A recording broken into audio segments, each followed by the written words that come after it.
ताली का और भी एक महत्व है, सबसे बाद में बताऊंगा, पहले बता रही तो आप वो करके जाएंगे।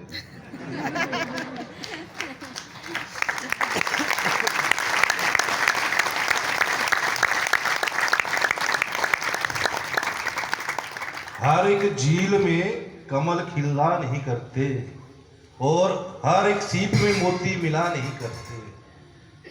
ये तो तरस आ गया उस खुदा को हमारे ऊपर, हम सब के ऊपर। ये तो तरस आ गया उस खुदा को हमारे ऊपर, वरना हर एक युग में ऐसे गुरु मिला नहीं।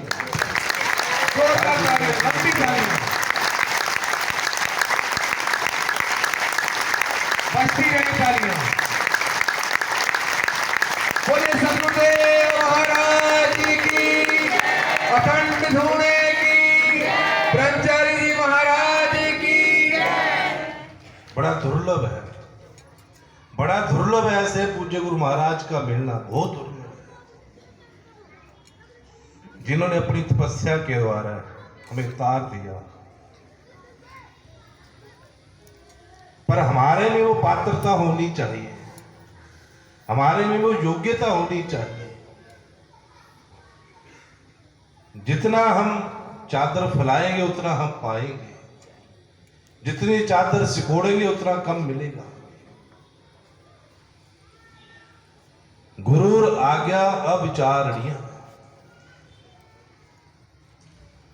गुरु की आज्ञा जो होती है उसके ऊपर विचार नहीं होता है, कभी सोचना नहीं चाहिए उसके ऊपर। यदि हमने कुछ पाना है तो सेठ बनकर नहीं पाना, सेवक बनकर पाना है।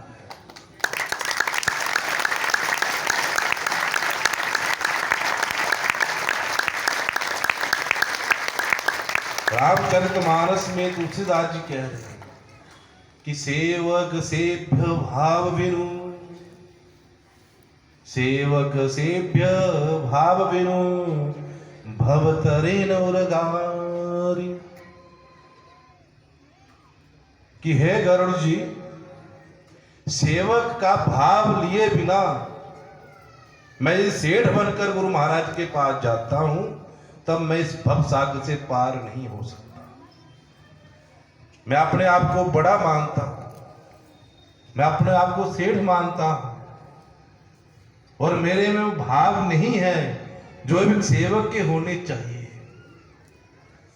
सेवा धर्मो परमो गहना, कहते हैं सेवा का जो धर्म है ये बहुत बड़ा एक गहना है हमारे पास। जिसने सेवा रूपी गहने को प्राप्त कर लिया उसने उस परमात्मा को पा लिया।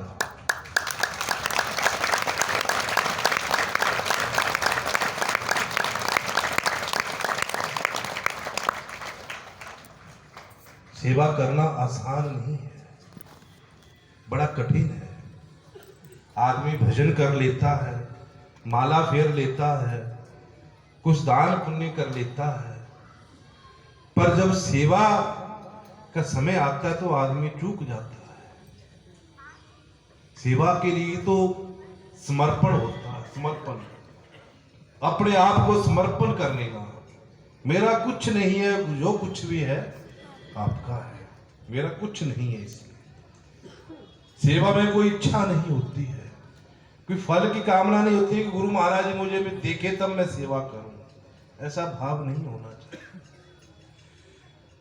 जो गुरु जी ने आज्ञा दी थी उस आज्ञा का पालन करना ये सबसे बड़ी सेवा है, इससे बढ़कर कोई सेवा नहीं।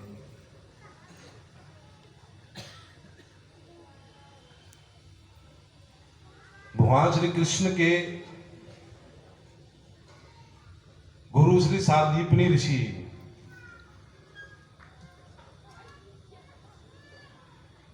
जब उनके पास उज्जैन में विद्या ग्रहण करने के लिए गए तो उन्होंने सब विद्याएं भगवान श्री कृष्ण को पढ़ाई, पर यह सौभाग्य उसको कहां से मिला?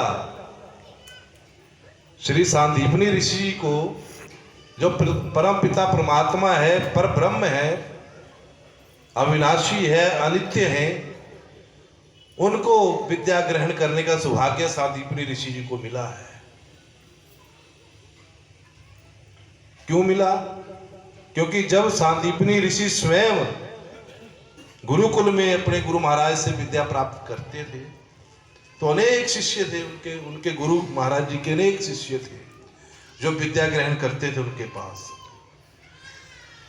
सांदीपनी ऋषि ने उनसे विद्या ग्रहण की और जब सारी विद्याएं पढ़कर समाप्त हो गई तो उनके गुरु जी ने उनको सबको विदा कर दिया, जितने उनके शिष्य थे, कि आपकी विद्या पूर्ण हो चुकी है, अब संसार में जाकर अपने धर्म का, अपनी विद्या का प्रचार करो।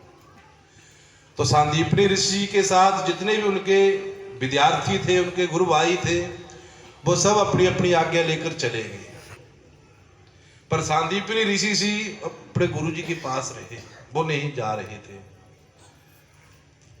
गुरु जी ने पूछा कि आप क्यों नहीं जा रहे? तो सांदीपनी ऋषि जी ने कहा कि मेरा तो केवल एक ही लक्ष्य है मेरे जीवन का, और वो लक्ष्य है कि गुरु चरणों की सेवा करना, और मेरा कोई लक्ष्य नहीं है। जिन जिनका जो जो लक्ष्य था वो अपना लक्ष्य साध कर जा रहे हैं, चले जा रहे हैं, पर मेरे जीवन का एक लक्ष्य है कि केवल और केवल गुरु महाराज जी के चरणों की सेवा करना, और मुझे कुछ नहीं चाहिए।